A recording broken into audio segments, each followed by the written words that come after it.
ചരിത്രത്തിന്റെ താളുകളിൽ ചോരയും കണ്ണീരും കൊണ്ട് സ്വന്തം നാമം ആലേഖനം ചെയ്ത നിരവധി മഹാത്മാക്കളുണ്ട്. എന്നാൽ ജീവിതത്തിന്റെ വസന്തകാലം മുഴുവൻ തടവറയിൽ ഹോമിച്ചിട്ടും സ്വതന്ത്ര ഭാരതത്തിൽ ചില നിക്ഷിപ്ത താല്പര്യക്കാരുടെ വെറുപ്പിനും പരിഹാസത്തിനും ഇരയാവേണ്ടി വന്ന ഒരു പോരാളിയുണ്ട്. ആ മഹാപുരുഷനാണ് വീർ വിനായക് ദാമോദർ സവർക്കർ.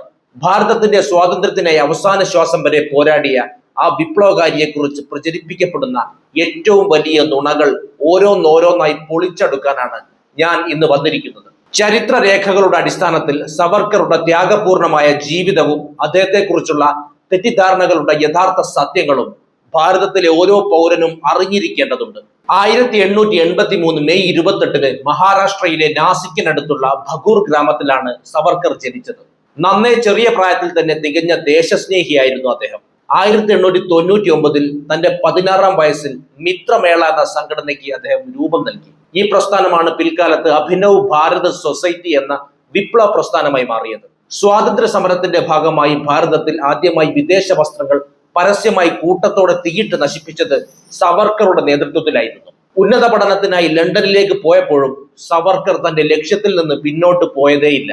ലണ്ടനിലെ ഇന്ത്യ ഹൗസ് കേന്ദ്രീകരിച്ച് അദ്ദേഹം ഭാരതീയ വിദ്യാർത്ഥികളെ സംഘടിപ്പിച്ചു. അവിടെ വെച്ചാണ് മഹാത്മാഗാന്ധിയുമായും മറ്റ് പ്രമുഖ നേതാക്കളുമായും അദ്ദേഹം ആശയവിനിമയം നടത്തുന്നത്. ഇന്ത്യ ഹൗസ് ബ്രിട്ടീഷ് മണ്ണിൽ ഇരുന്നു കൊണ്ട് ഭാരതത്തിന്റെ സ്വാതന്ത്ര്യത്തിനായി പ്രവർത്തിക്കുന്ന ഒരു ശക്തമായ വിപ്ലവ കേന്ദ്രമായി മാറി. മദൻലാൽ ധിംഗ്രയെ പോലുള്ള വിപ്ലവകാരികൾക്ക് പ്രചോദനമായത് സവർക്കറുടെ വാക്കുകളായിരുന്നു. ഈ കാലയളവിലാണ് 1857 പടയോട്ടത്തെ കുറിച്ച് സവർക്കർ തന്റെ പ്രശസ്തമായ the Indian war of independence 1857 എന്ന ഗ്രന്ഥം രചിക്കുന്നത്. ഭാരതീയർ നടത്തിയത് വെറും ഒരു പട്ടാള കലാപമല്ല, മറിച്ച് രാജ്യത്തിന്റെ ആദ്യ സ്വാതന്ത്ര്യ സമരമായിരുന്നു എന്ന് ഈ പുസ്തകം തെളിയിച്ചു. പ്രസിദ്ധീകരിക്കും മുൻപ് തന്നെ ബ്രിട്ടീഷ് സർക്കാർ ഇത് നിരോധിച്ചു എന്നത് ഇതിന്റെ വിപ്ലവകരമായ പ്രഹരശേഷിക്ക് ഒരു തെളിവായിരുന്നു. സവർക്കറുടെ വിപ്ലവ പ്രവർത്തനങ്ങൾ ബ്രിട്ടീഷ് സാമ്രാജ്യത്തെ ഭയപ്പെടുത്തി. 1910 ലണ്ടനിൽ വെച്ച് സവർക്കർ അറസ്റ്റ് ചെയ്യപ്പെട്ടു. വിചാരണയ്ക്കായി ഇന്ത്യയിലേക്ക് കൊണ്ടുവരുന്ന വഴി ഫ്രാൻസിലെ മാഴ്സസ് തുറമുഖത്ത് വെച്ച് കപ്പലിന്റെ ചെറിയ പോർട്ട് ഹോളിലൂടെ കടലിലേക്ക് ചാടി നീന്തി രക്ഷപ്പെടാൻ അദ്ദേഹം സാഹസികമായ ഒരു ശ്രമം നടത്തി.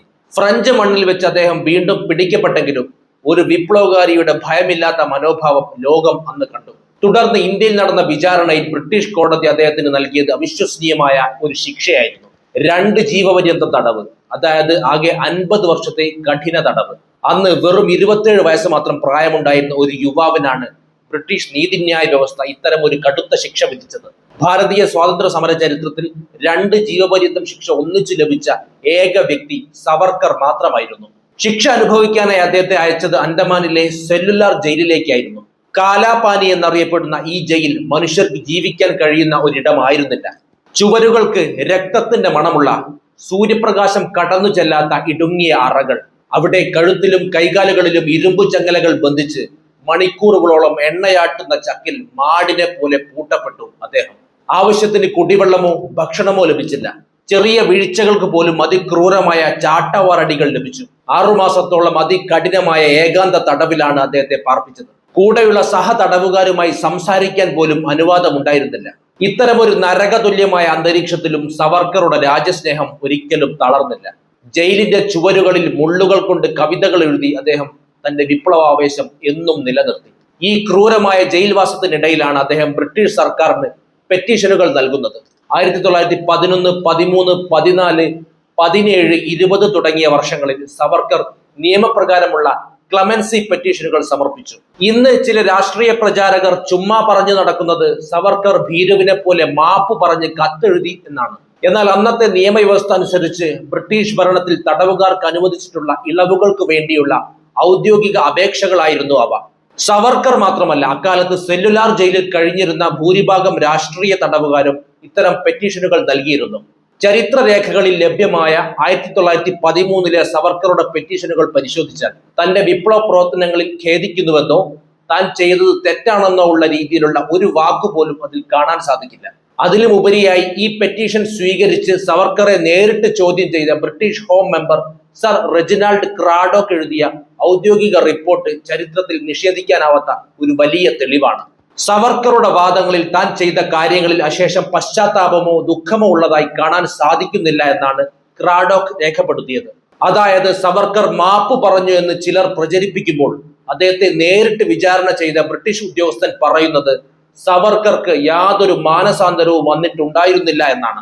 1913 ചോദ്യം ചെയ്യലിൽ ബ്രിട്ടീഷ് ഭരണകൂടത്തിന്റെ അതിക്രമങ്ങളാണ് തന്നെ സായുധ വിപ്ലവത്തിലേക്ക് നയിച്ചതെന്ന് സവർക്കർ ക്രാഡോക്കിനോട് ഉറക്കെ പ്രഖ്യാപിച്ചു. അതായത് തന്റെ നിലപാടിന്റെ രാഷ്ട്രീയ കാരണം ബ്രിട്ടീഷ് ഉദ്യോഗസ്ഥന്റെ മുഖത്തു നോക്കി പറയാനുള്ള ധൈര്യമാണ് അദ്ദേഹം അന്ന് കാണിച്ചത്.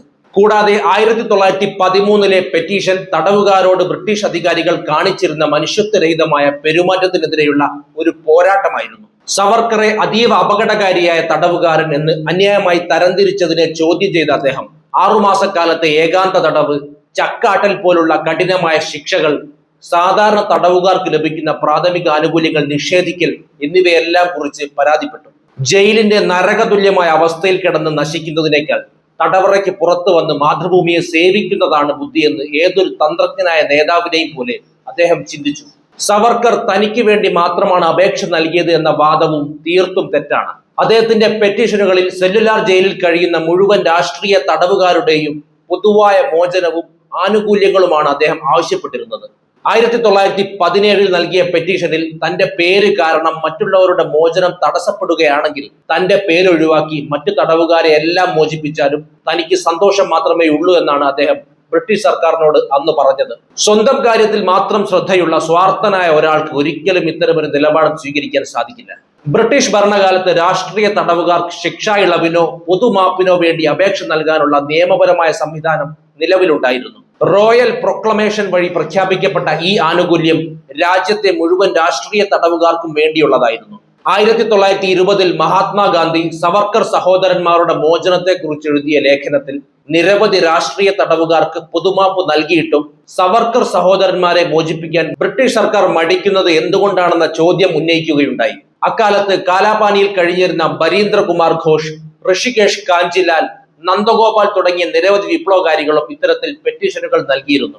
ഇവരെ ആരെയും മാപ്പ് പറഞ്ഞവരായി ചിത്രീകരിക്കാത്ത ചില രാഷ്ട്രീയ കേന്ദ്രങ്ങൾ സവർക്കറെ മാത്രം ലക്ഷ്യം വെക്കുന്നത് കൃത്യമായ രാഷ്ട്രീയ ലാഭത്തിന്റെ ഭാഗമാണ്. ഒരു തടവുകാരൻ എന്ന നിലയിൽ സർക്കാരിനോട് നിയമപരമായ ആനുകൂല്യങ്ങൾ ആവശ്യപ്പെടുന്നത് കീഴടങ്ങലല്ല, മറിച്ച് തടവറയ്ക്കുള്ളിൽ നിന്നുകൊണ്ട് നടത്തുന്ന നിയമപരമായ പോരാട്ടമാണ്.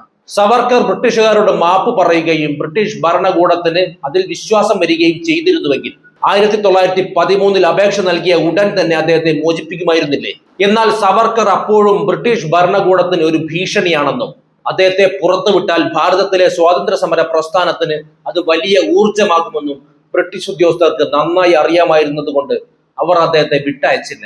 ദീർഘകാലത്തെ കഠിനമായ ജയിൽവാസത്തിന് ശേഷം ആരോഗ്യസ്ഥിതി വഷളായപ്പോൾ മാത്രമാണ് 1921 അദ്ദേഹത്തെ കാലാപാനിയിൽ നിന്ന് ഭാരതത്തിലെ രത്നഗിരി ജയിലിലേക്ക് മാറ്റിയത്. അതിനുശേഷവും അദ്ദേഹത്തിന് പൂർണ്ണ മോചനം ലഭിച്ചില്ല.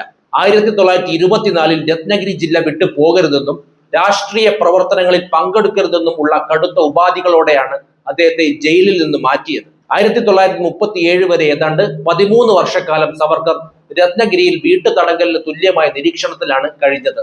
അതായത് തന്റെ ജീവിതത്തിലെ വിലപ്പെട്ട പതിറ്റാണ്ടുകളാണ് സർക്കാർ തടവറകളിൽ കഴിച്ചുകൂട്ടിയത്. രത്നഗിരിയിലെ ഈ നിരോധന കാലയളവിലും സവർക്കർ കഠിനമായ സാമൂഹിക പരിഷ്കരണ പ്രവർത്തനങ്ങളിൽ ഏർപ്പെട്ടു. അയിത്തത്തിനും ജാതി വിവേചനത്തിനുമെതിരെ അദ്ദേഹം ശക്തമായി പോരാടി. സമൂഹത്തിലെ എല്ലാ ജാതിയിൽപ്പെട്ട ആളുകൾക്കും ഒരുമിച്ച് വന്ന് ആരാധന നടത്താനായി രത്നഗിരിയിൽ അദ്ദേഹം പതിത പാവൻ മന്ദിർ എന്ന ക്ഷേത്രം സ്ഥാപിച്ചു. ജാതിമത ഭേദമന്യേ എല്ലാവരും ഒരുമിച്ചിരുന്ന് ഭക്ഷണം കഴിക്കുന്ന സഹഭോജനം അദ്ദേഹം പ്രോത്സാഹിപ്പിച്ചു. താഴ്ന്ന ജാതിക്കാരെന്ന് മുദ്ര കുത്തപ്പെട്ടവരുടെ കുട്ടികൾക്ക് വിദ്യാഭ്യാസം നൽകാനുള്ള അവകാശത്തിന് വേണ്ടി അദ്ദേഹം മുൻകൈയെടുത്തു.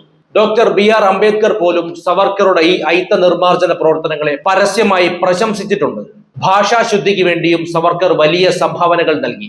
മറാഠി, ഹിന്ദി ഭാഷകളിലേക്ക് വിദേശ ഭാഷകളിൽ നിന്നുള്ള വാക്കുകൾ കടന്നുകൂടിയപ്പോൾ അവയ്ക്ക് പകരമായി തദ്ദേശീയമായ നൂറുകണക്കിന് പുതിയ വാക്കുകൾ അദ്ദേഹം സൃഷ്ടിച്ചു. ഇന്നും നാം ഉപയോഗിക്കുന്ന പല ഔദ്യോഗിക വാക്കുകളും സവർക്കർ സംഭാവന ചെയ്തവയാണ്.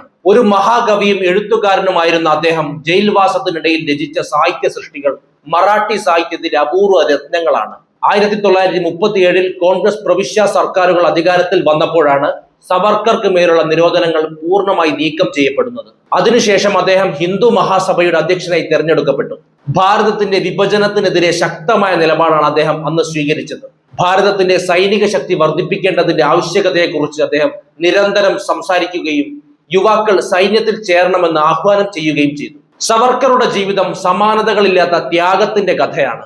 സ്വാതന്ത്ര്യത്തിനു വേണ്ടി സ്വന്തം കുടുംബത്തെയും സമ്പത്തിനെയും ആരോഗ്യത്തെയും ഹോമിച്ച ഒരാൾ തടവറയ്ക്കുള്ളിൽ കിടന്ന് നശിച്ചു പോകുന്നതിനേക്കാൾ തന്ത്രപരമായി പുറത്തു വന്ന് രാജ്യത്തിനു വേണ്ടി പ്രവർത്തിക്കുക എന്ന തന്ത്രമാണ് അദ്ദേഹം സ്വീകരിച്ചത്. ഛത്രപതി ശിവജി മഹാരാജ് ശത്രുക്കളുടെ തടവറയിൽ നിന്ന് രക്ഷപ്പെടാൻ തന്ത്രങ്ങൾ ഉപയോഗിച്ചത് ഇതിന് മറ്റൊരു ഉദാഹരണമാണ്. ഇത്തരം ചരിത്ര സത്യങ്ങൾ നിലനിൽക്കെയാണ് സവർക്കറെ കേവലം ഒരു മാപ്പപേക്ഷയുടെ പേരിൽ ആക്ഷേപിക്കാൻ ചിലർ ശ്രമിക്കുന്നത്. ബ്രിട്ടീഷ് ഭരണകൂടത്തിന്റെ ഔദ്യോഗിക രേഖകൾ, സർ റെജിനാൾഡ് ക്രാഡോക്കിന്റെ റിപ്പോർട്ടുകൾ, അന്തമാനിലെ ജയിൽ രേഖകൾ എന്നിവയെല്ലാം പരിശോധിച്ചാൽ സത്യം നമുക്ക് തിരിച്ചറിയാം. അദ്ദേഹം നൽകിയ അപേക്ഷകൾ നിയമപരമായ അവകാശങ്ങൾ മാത്രമായിരുന്നു. അതിലെവിടെയും മാപ്പപേക്ഷയോ പശ്ചാത്താപമോ ഉണ്ടായിരുന്നില്ല. ഭാരതത്തിന്റെ സ്വാതന്ത്ര്യ സമര ചരിത്രത്തിൽ വീർ സവർക്കറുടെ സ്ഥാനം പകരം വെക്കാനില്ലാത്തത് തന്നെയാണ്. അദ്ദേഹത്തിന്റെ ആശയങ്ങളോട് വിയോജിപ്പുകൾ ഉള്ളവർക്ക് പോലും അദ്ദേഹത്തിന്റെ ത്യാഗത്തെ ഒരിക്കലും നിഷേധിക്കാൻ സാധിക്കില്ല. വ്യാജ പ്രചരണങ്ങളുടെ മൂടുപടം നീക്കി ചരിത്ര സത്യങ്ങൾ പുറത്തു വരുമ്പോൾ വീർ വിനായക് ദാമോദർ സവർക്കർ എന്ന ഭാരതത്തിന്റെ ധീരപുത്രൻ വരും തലമുറകൾക്കും ആവേശമായി എന്നും പ്രകാശിച്ചു നിൽക്കുക തന്നെ ചെയ്യും. എന്താണ് ഈ വിഷയത്തിൽ നിങ്ങൾക്ക് പറയാനുള്ളത്? എന്തായിരുന്നാലും കമന്റ് ചെയ്യൂ. നമുക്ക് മറ്റൊരു വിഷയവുമായി വീണ്ടും കാണാം. നന്ദി.